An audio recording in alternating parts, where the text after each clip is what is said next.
A Nova Ordem Mundial. H. G. Wells.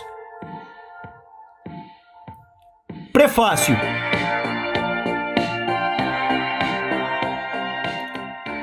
Herbert George Wells, embora não tenha sido eleito, foi indicado ao Prêmio Nobel de Literatura nos anos de 1921, 1932, 1935 e 1946.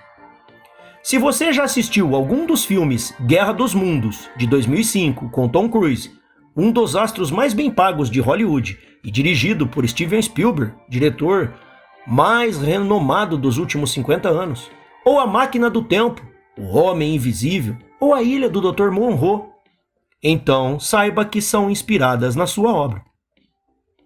Somente A Guerra dos Mundos, ou A Guerra dos Mundos, sempre atraindo o público, foi filmado em 1953, 1981 e 2005. Só neste ano, 3 vezes. Uma dirigida por Spielberg, outra dirigida por Timothy Hines e outra por David Michael Lett. 2008 e 2012. A ideia de Máquina do Tempo veio da ficção escrita por ele. Na Wikipédia, em inglês, você verá informações detalhadas sobre ele, ou, caso possua, em quaisquer boas enciclopédias, como a Barça, por exemplo. Entre seus livros estão Os Primeiros Homens na Lua, A Forma das Coisas por Vir, Uma Utopia Moderna, A Conspiração Aberta, O Novo Maquiavel e muitos outros. O assunto principal deste livro é a paz mundial. Traumatizado com a Segunda Guerra Mundial, o autor desejava dar uma ideia aos governantes para evitar outras futuras. Com isto, ele passa a questionar os estados soberanos, direcionando o tema para a soberania, um dos 3 elementos do Estado, segundo a teoria geral do Estado. Assim, acabou escrevendo uma obra de ciência política. Todavia, com sua habilidade com as palavras e escrita, ficou leve e agradável. Participou da elaboração da Liga das Nações, com a qual se decepcionou depois, e por isto não cria mais numa simples união, e sim numa federação, onde o único Estado que restasse a ter a soberania fosse o Estado global. Em A Nova Ordem Mundial, ele começa afirmando, logo no capítulo 1, que não se precisava de mais uma declaração de direitos, porém no capítulo 10, elabora uma. Isto é normal entre os escritores, pois não existe livro sem falhas, sem alguma incoerência. A União Europeia se aproxima mais da ideia de que ele deu do que a ONU, pois os países que passam a integrá-la praticamente abrem mão de sua soberania em favor dela. Exemplo disso é a Inglaterra, que quase não conseguiu sair em 2020, dada a pressão a que foi submetida para permanecer. Esse pensamento, muito embora eu não concorde com ele, tem se tornado tendência para a geração atual de líderes mundiais. A ONU foi criada em 1945 e se inspirou neste livro, que havia sido publicado 5 anos antes. Wells era amigo de Churchill e já indicado ao Prêmio Nobel de Literatura por 3 vezes. Era influente o suficiente para ser ouvido, e ele foi ouvido. Pois tanto os líderes ocidentais da época quanto Stalin o respeitavam. Em 1946 foi indicado de novo ao Prêmio Nobel de Literatura. Naquele tempo, não era possível criar, de uma vez por todas, o Estado global, como ele sugeriu aqui. E, na verdade, imagino que as pessoas nem concordariam totalmente com isso, mas sim com a base da ideia. Uma espécie de associação de países com o fim de uni-los, solucionar seus conflitos diplomaticamente e evitar as guerras. Uma organização global, de onde resultou a Organização das Nações Unidas, ONU.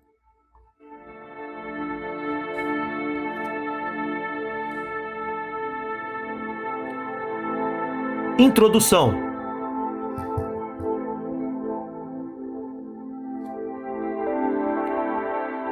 Quando resolvi fazer esta tradução e procurar a editora, me surpreendi. Surpreendi-me porque um livro tão importante ainda não tinha sido traduzido e me escandalizei porque as informações da pesquisa só relacionavam a nova ordem mundial com as teorias da conspiração, como se não fosse um livro sério de ciência política, mas uma caricatura.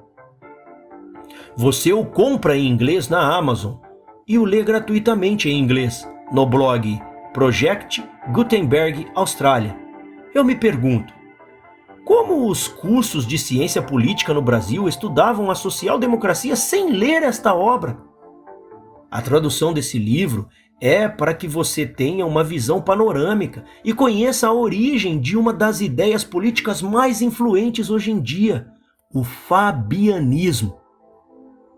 E a cada uma a mais que você conhece, menos enganado você é.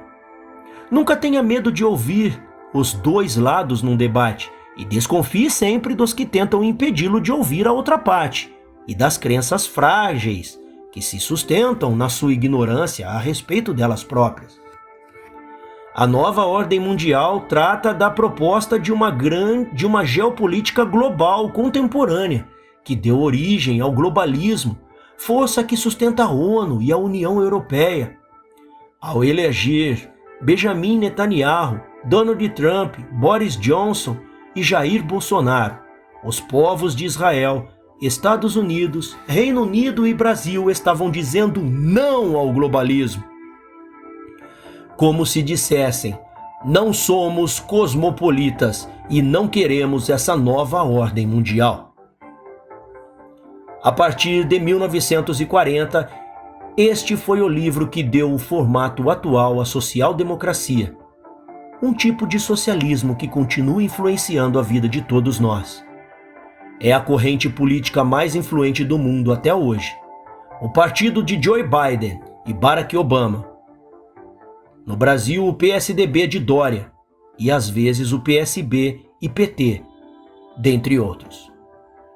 Os monoteístas cristãos são monógamos, consideram o sexo com crianças um absurdo chamado pedofilia e criminalizado, e cultuam um Deus masculino. Os monoteístas muçulmanos são polígamos, machistas, e consideram normal um homem de 70 anos casar com uma menina de 9, e ainda ter mais algumas esposas além delas. Eles precisam conviver com os movimentos feministas e com castas hindus e tribos africanas politeístas, porque os meios de transporte e de comunicações, como a internet e os telefones, os colocam em contato constante em virtude do próprio comércio entre si.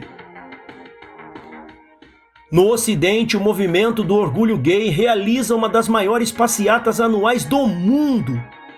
Há os socialistas, os liberais, os globalistas, os conservadores, liberacionistas das drogas, movimentos negristas e várias outras crenças de naturezas políticas, religiosas e outras mais.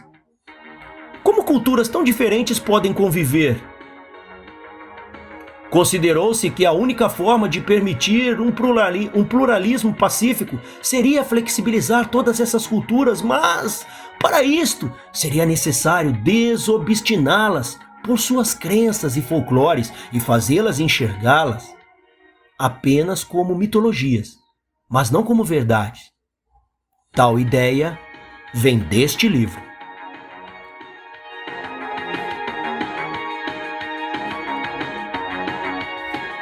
Há décadas existe uma grande campanha de marketing para persuadir as pessoas a aderir aos valores deste livro.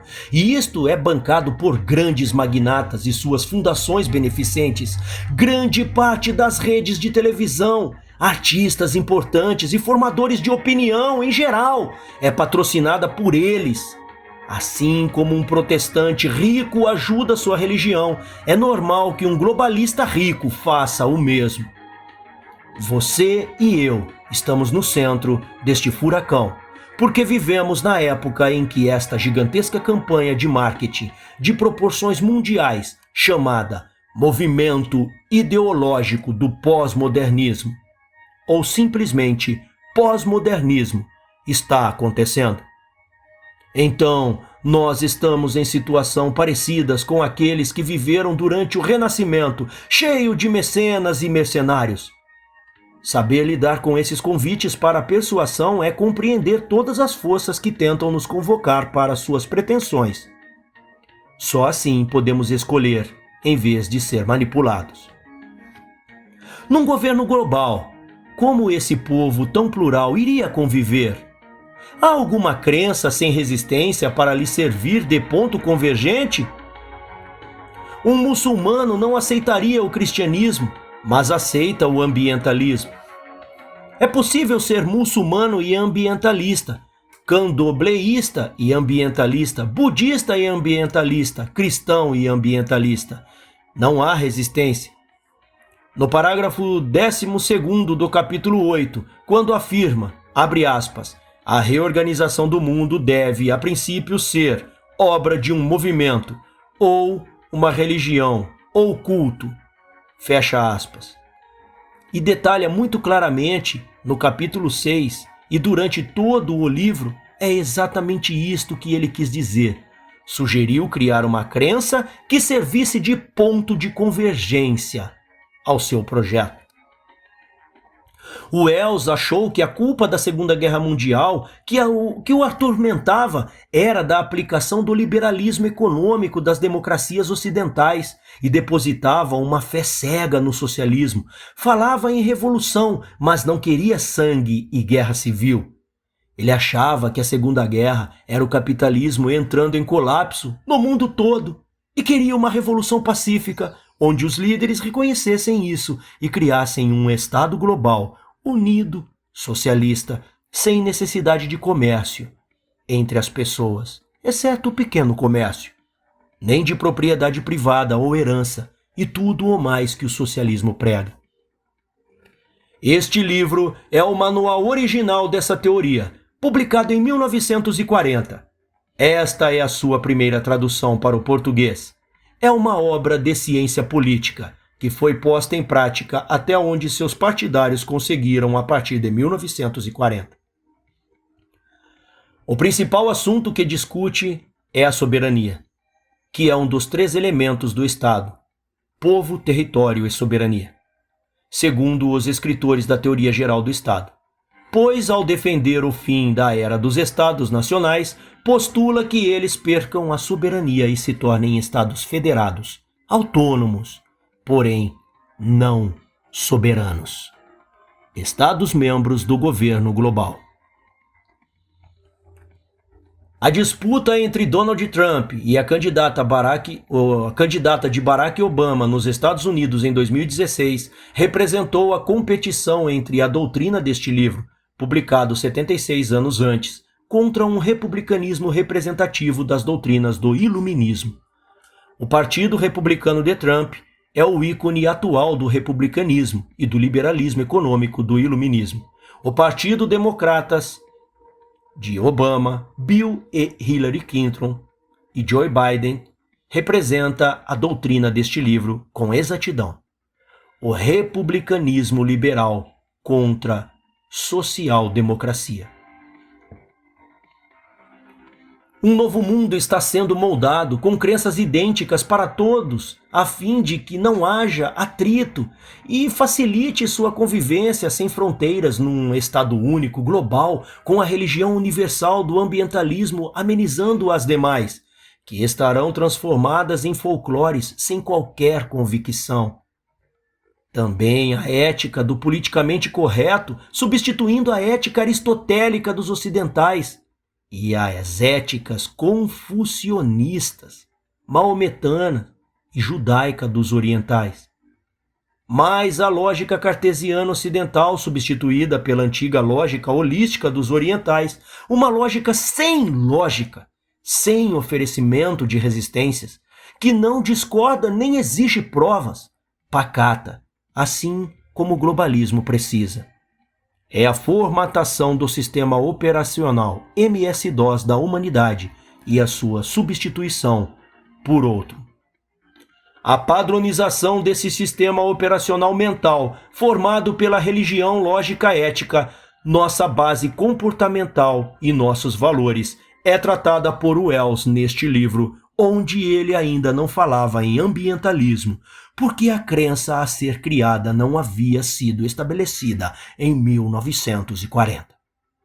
Mas deixa bem clara sua necessidade e que deveria ser algo aceito por todos, como a ideia de salvar o planeta de um apocalipse e ser inculcado nas pessoas a ponto de deixar uma garota de 16 anos perturbada.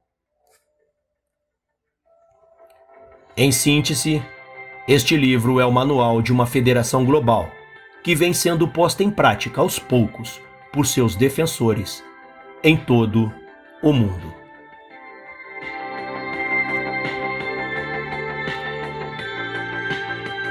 Bem-vindo ao canal Ler com Ouvidos. Deixe o like, se inscreva, ative o sininho para acompanhar a narração dos próximos capítulos.